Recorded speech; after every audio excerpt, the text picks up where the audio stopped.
Good morning, everyone. Welcome to another amazing topic of conversation. I want to thank my sponsors, the Health Channel.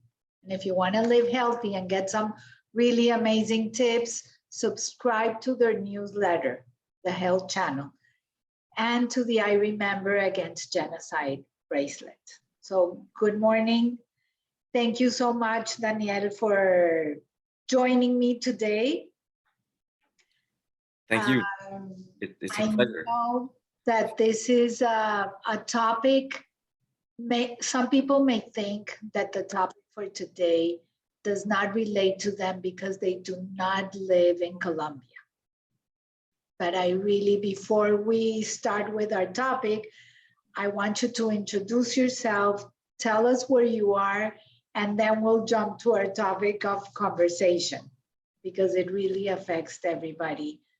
Also in the US. Okay, well, right now I'm in Washington, D.C. I work at the Cato Institute, which is a libertarian think tank.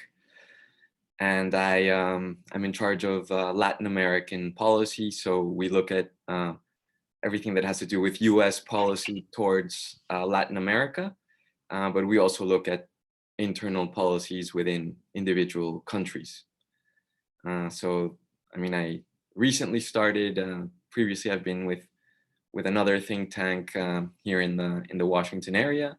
But before that, I was in Colombia for many years.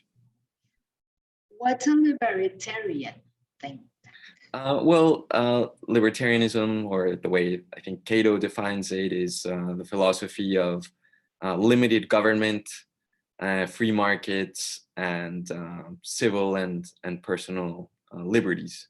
So libertarians are basically maybe an uncomfortable fit within the current political system because we usually criticize certain things about the Democrats, like spending or high taxes, even though the Republicans do that sometimes as well. But they also criticize, for example, interventionism and military adventures abroad, and any type of crackdown on civil liberties. So that's basically go through a whole day of conversation. Exactly, yeah. on all that in local politics. But our conversation today goes a little further down. I wanted to invite you today because you wrote a very interesting article after the Colombian election and that Petro won the election. And you called it, and let me go back a little bit, because the reason I wanted to invite you and the reason I want to do this conversation in English is so that everybody understands what's in stake. What's at stake for not only Colombians, but also for the US and especially South Florida, and how the economic picture is going to look like in the next, I think a year. So I wanted to ask you, because you did run for office in Colombia, you tried to make some changes, and unfortunately you weren't elected, which we all would have loved. I wasn't as successful as you were. No, but I think that life takes us to different paths. That's right. And there's lessons to be learned in everything. So you call the Colombian Establishment in your article. Can you talk to us a little bit about why and what do you mean by the Colombian Establishment? Yeah, well, I wrote that because I think there's a misconception, especially in the foreign press.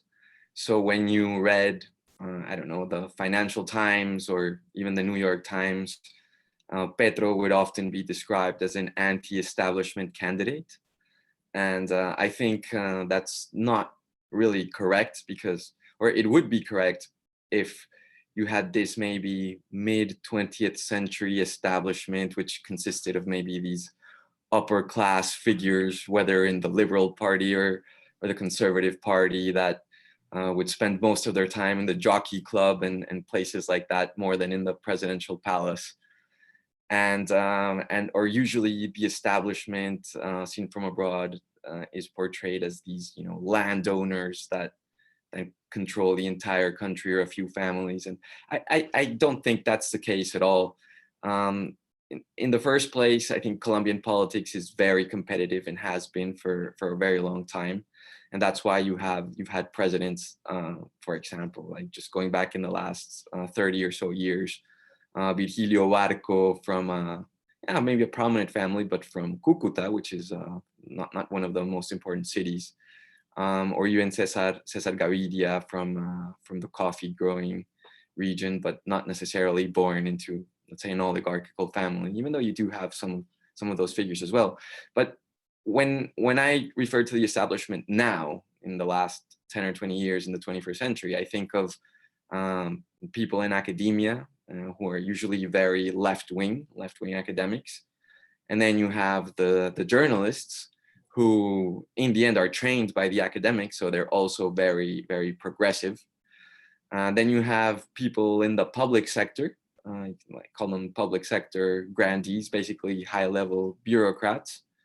And then you have the professional politicians, who are especially the politicians who control these regional electoral machines.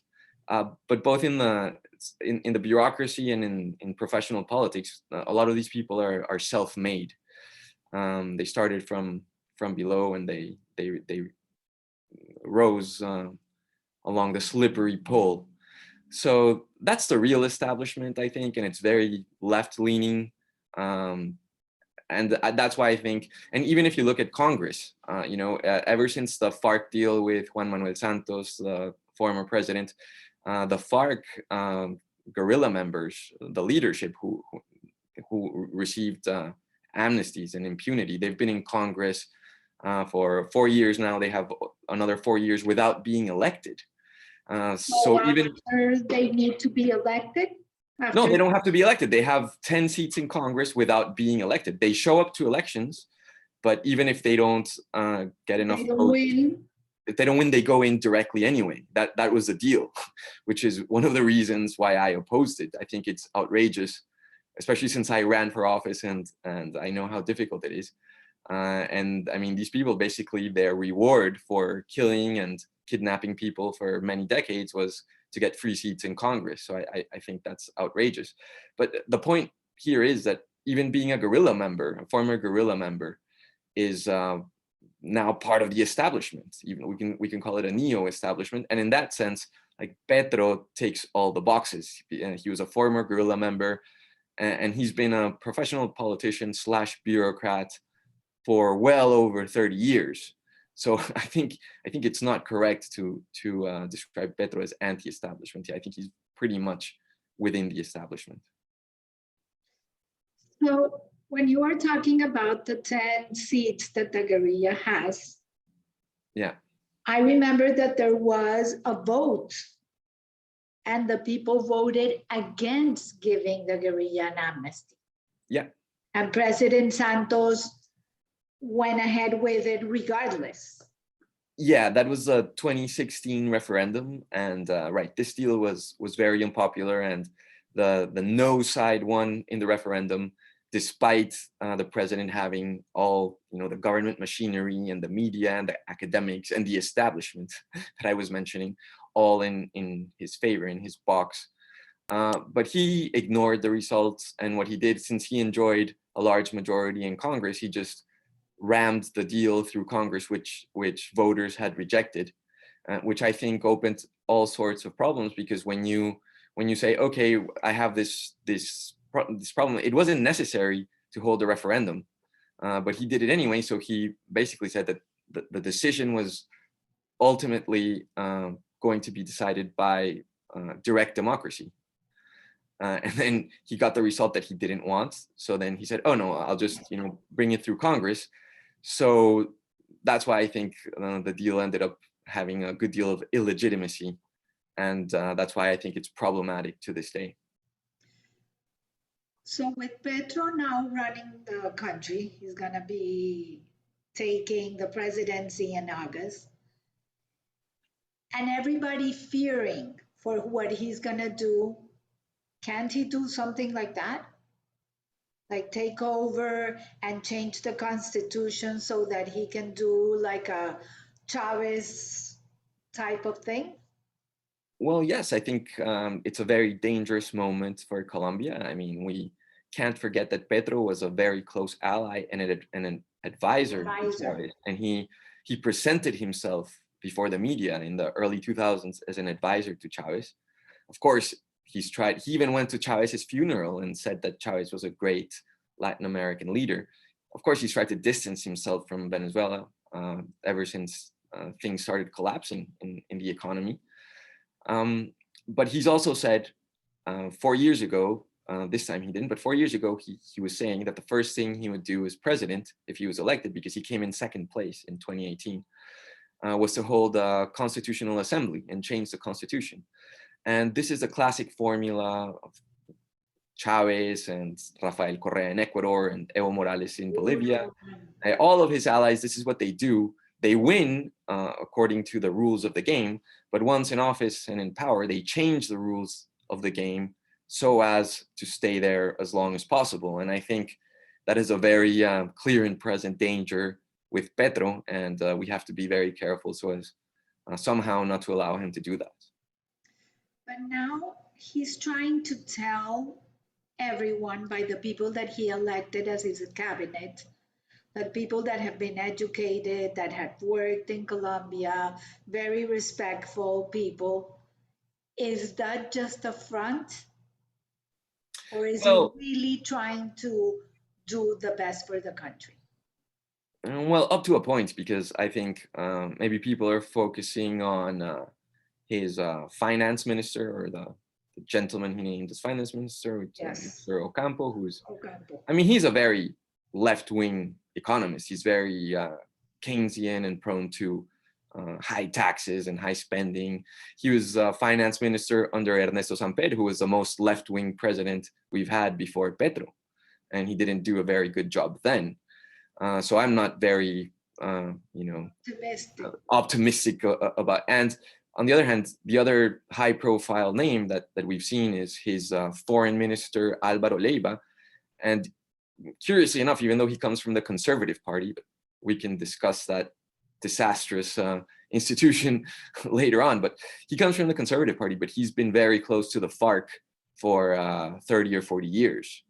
So he's a very left-wing figure as well. And I see that as a clear sign of Colombia under Petro moving a lot closer to Venezuela and Cuba and Nicaragua, and probably drifting farther from the United States, which has been the main alliance during the last 20 years. But I know that Petro's going to increase taxes in a lot of, and I know that there's a huge gap in the economic spectrum in Colombia. And I understand that there needs to be a little more equality. But being a business owner in Colombia many, many years ago, and then opening a company that was exactly the same, Indigo Events Colombia and Indigo Events US, I was paying in Colombia 69% taxes versus in the US 33%. So how can people, so I had to close it in Colombia, and now everything is managed through the US. Right. But how are the people going to manage with 69% and he wants to increase it even more? Well, I mean, there are several points. Number one is that, as you say, and as your experience clearly shows, Colombia has this reputation of being a neoliberal outpost with very pro-free market policies. It's not true at all. It's a very anti-business country. There's a lot of regulations.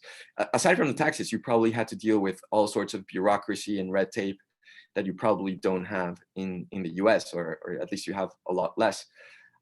So that's number one. Number two is that Petro, he has no idea what these things are because he's never had a business. He's lived off the state during his entire life. So he has no understanding of what it is to run a business. And besides that, his ideology is completely anti-business and anti the private sector. So I think, I mean, it's a very clear sign, and even his naming of his finance minister, it's a clear sign that he's going to double down on that high tax anti-business model. And you were mentioning, What's the incentive of a business person right? staying in Colombia and not leaving? Yeah, and I think one of the you know, big mistakes that Colombia has made during the last 2 decades or so is not to realize that we're just another country in Latin America with a lot of problems that some other countries don't have, like the FARC and the ELN guerrillas and others. So it's not a privilege to invest in Colombia, and capital is mobile, so people can invest in other countries, or people can even come to the developed world. But they don't realize that, they don't really care, and I think that's one of the big dangers. And not to mention his most damaging economic ideas, which are, or his proposals, which are to get rid of all exploration of oil and gas on the first day of his presidency. Oil is our #1 legal export, and it has been for quite a while now. So just that would be a huge blow. Especially now, look what's going Especially on now, with the war right?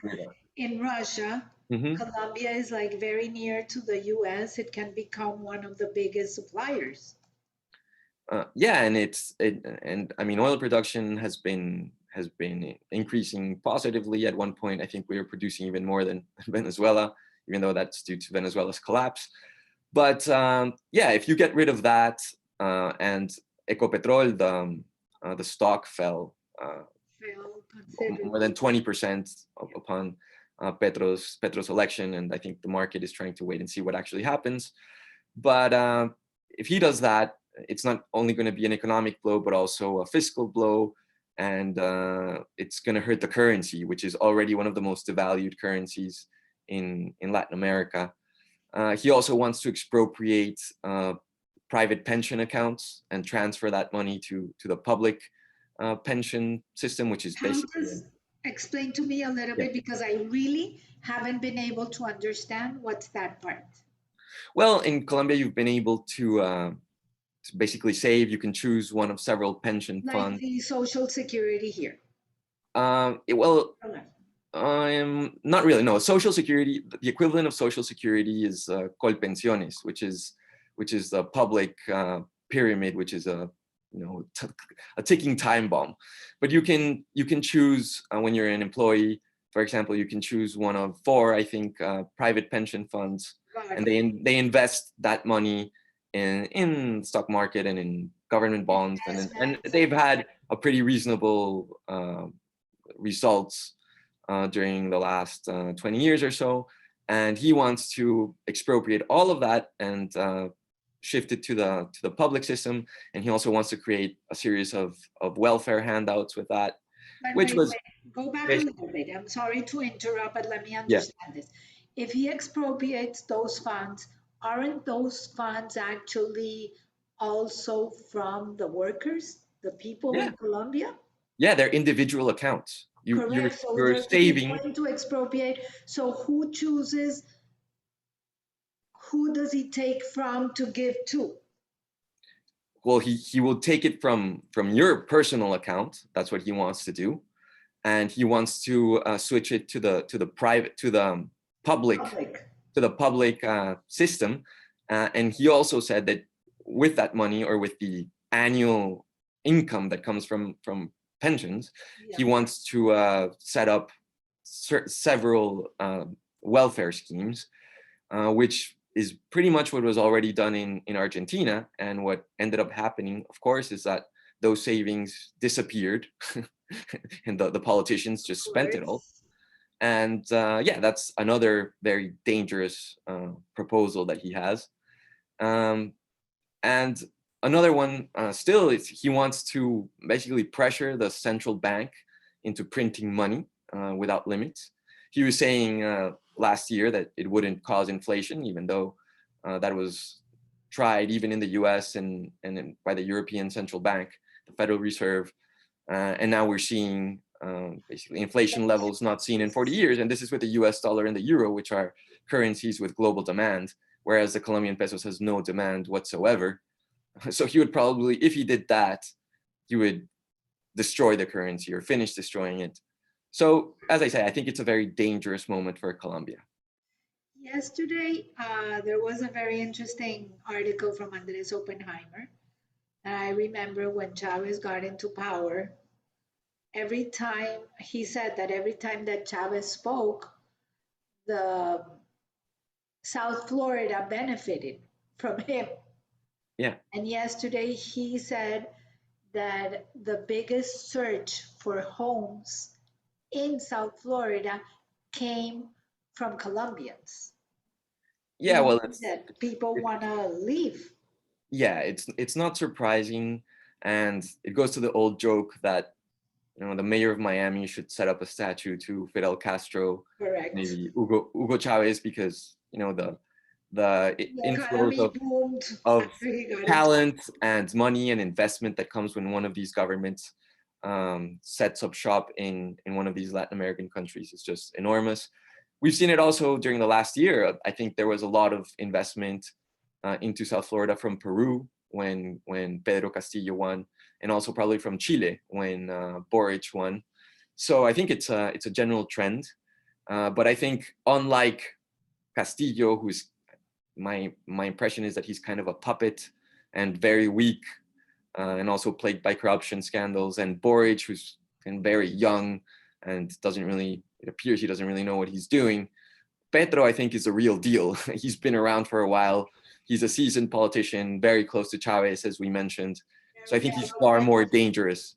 And he's this one of these messianic figures. He sees himself as not only the leader of Colombia, he sees himself as a Latin American and even a global leader, which is why he's lecturing the US on CO2 emissions. And he has very, very large ambitions, which is very dangerous for the average Colombian citizen. Any opportunities that now you can think of that you can tell everyone Colombians coming to the US? Well, opportunities. Well, I think South Florida will probably benefit. So, I mean, immigration law probably is it's going to be a good sector, and anything to do with financial planning and wealth management and that kind of thing will probably do well with some Colombian inflows coming in. He talks a lot about finishing the normal or eliminating the normal government that has created the biggest gap and everything. But will corruption increase with him? Yeah, I mean, that's one of the interesting things because, yeah, he did have and he has had an anti-corruption platform, even though some of the parties that he's belonged to are some of the most corrupt in recent history. And the interesting thing is that Petro didn't win by a lot. He won by a few percentage points. And I think that what drove him over the line, because when he gave his victory speech, he said it was because of the young people and minorities who came out to vote. But I think what really drove him over the finish line was he ended up with the support of the entire political class, including the most corrupt political machines in the country. So he ended up having to negotiate and form alliances with very traditional, dark politicians in terms of their methods, is what I mean. And yeah, it's going to be interesting to see what happens, because the real anti-establishment candidate, and the reason why all these traditional and corrupt politicians ended up supporting Petro was because the real anti-establishment candidate was his opponent, Rodolfo Hernandez, who had a lot of crazy ideas as well, but he wanted to cut the size of the state. He wanted to cut spending, He had done that as mayor of Bucaramanga, which is a medium-sized city. So I think he was even threatening congressmen with taking away their taxpayer-funded SUVs and their cell phone plans. So when they saw their privileges threatened, they all flocked to Petro. And I think in the end, Petro's a politician, professional politician like they are. And I think they saw him as a way to protect their slices of the annual budget or their regional bureaucratic fiefdoms. And that's what ended up happening. But that's a very narrow thinking. You're Well, only yeah, but thinking about yourself and not the country. Yeah, I think from a US perspective, it's very difficult to understand because as soon as Petro won, all of the parties that were running against him, actually, for example, the Conservative Party, the Liberal Party, some other similar parties, instead of forming an opposition bloc in Congress, which is what some analysts thought would happen, because the anti-Petro parties supposedly had a majority between them.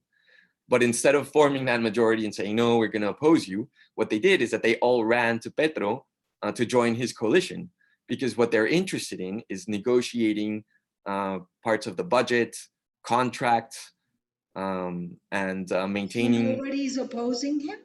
No, he has no opposition. Going to have minimum opposition in Congress. Maybe I think it's one party, which is one of the smaller parties actually after this election. So he basically controls Congress. He can do whatever he wants, and that's why it's such a dangerous situation right now. Have you heard anything about the investment of companies going into Colombia or their plans going into Colombia now that Petro won? Have they stopped? Well, just in terms of hearsay and from what I know of, for example, some law firms, they're saying that their clients are pausing or ceasing investment that they had planned for the next few years. Other professionals that I've heard, I mean, this is just, anecdotal, but people who had small businesses, maybe with 2 or 3 or 4 employees, they've decided to close down the business and maybe become employees themselves, because they say it's not worth it to run the business, given the political risk.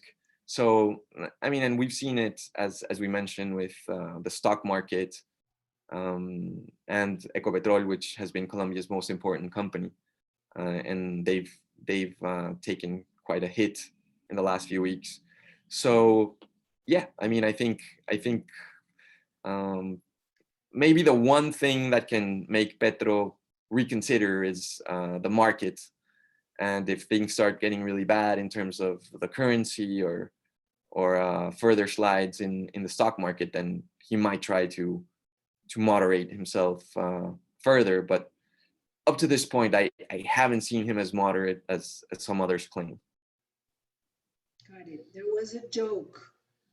Well, it's a serious joke that people were doing contracts with a clause that if Petro wins, the contract was. No, that wasn't a joke. That was really taking place. Like a serious joke, but it was like literally a clause. Yeah. Yeah, if, for example, for real estate, you would, I don't know, make a down payment with the clause saying that you would need to have it back in case Petro won the presidency. And that was, there were many contracts that were carried out that way. Daniel, not a very positive picture. Hopefully he will prove us wrong for the sake of the country, but definitely to be continued in a few months to see what's going on. Definitely. Well, thanks a lot for. Thank you. Thank you so much. Everyone, have a great day, and above all, stay safe.